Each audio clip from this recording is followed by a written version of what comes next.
Hello students, hope you are all safe and sound.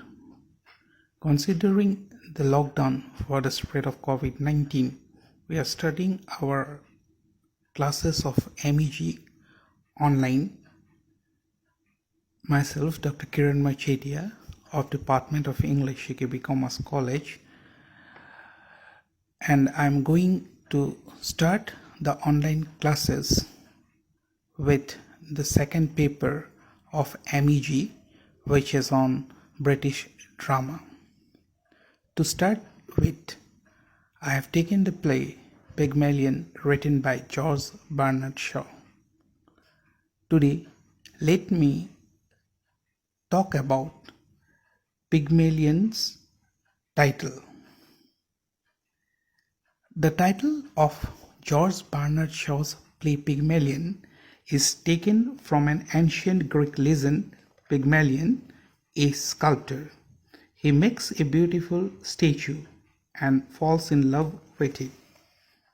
The goddess of love, Aphrodite, turns the statue into a beautiful living girl called Galatea. She marries the artist, Pygmalion, and gives birth to a child. In this particular play, George Bernard Shaw's Pygmalion, Professor Higgins finds Eliza Doolittle, a poor, beautiful slum flower girl, not dissimilar to a stone statue. She is ignorant, poor, and uneducated. She has been thrown away by her parents, and she has been a lone woman living a poor life. Like Pygmalion, Professor Higgins, through his knowledge of phonetics, in a few months' time transforms the statue into a cultured duchess. But Professor Higgins does not marry the young, beautiful Eliza. For this end of the play, it is not a romance in the traditional sense.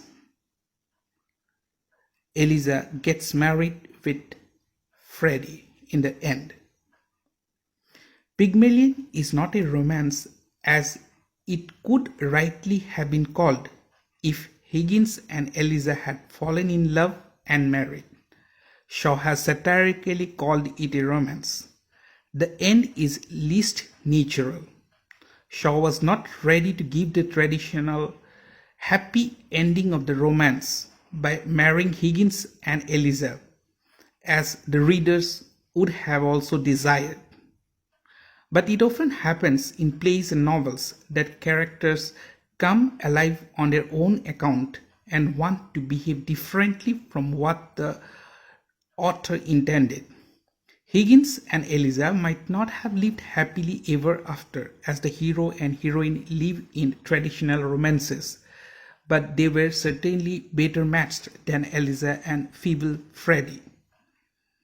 In his determination to make his romance unromantic, George Bernard Shaw twisted Pygmalion from what would have been, by the principles of drama, its natural end. Shaw defends the end of the play by saying that the history of Eliza Doolittle, though called a romance because the transfiguration its records seems exceedingly improbable, is common enough. Such transfiguration have been achieved by hundreds of resolutely ambitious young women. Nevertheless, people in all directions have assumed, for no reason than that she became the heroine of the romance, and that she must have married the hero of it. Eliza, in telling Higgins she would not marry him if he asked her, was not coquetting, she was announcing her well-considered decision. When a bachelor interests and dominates and teaches and becomes important to a spinster, as Higgins with Eliza, she always, if she has character enough to be capable enough, considers very seriously indeed whether she will play to become that bachelor's wife, especially when he is so little interested in marriage that a determined and devoted woman might capture him if she set herself resolutely to do it. Her decision will depend a good deal on whether she is really free to choose, and that will again depend on her age and income.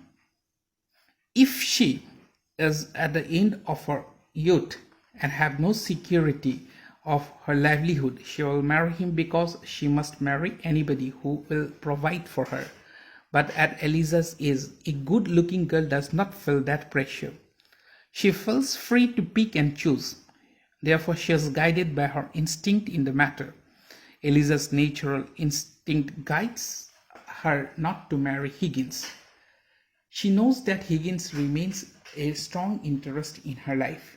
She is attached to him, but she would be very sorely strained if there was another woman likely to replace her with him.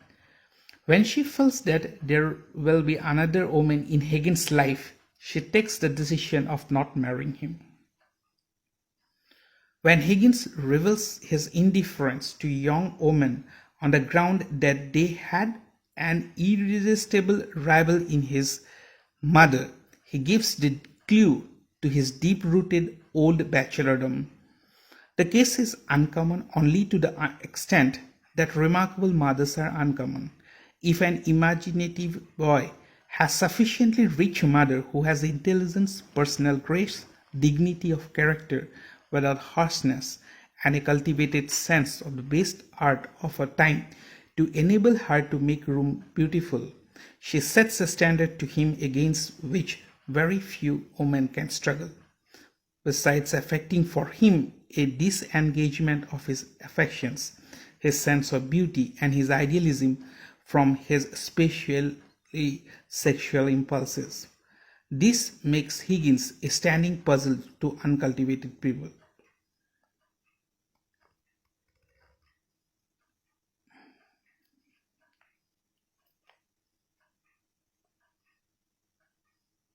Eliza knew that for mysterious reason Higgins has not the makings of a married man in him.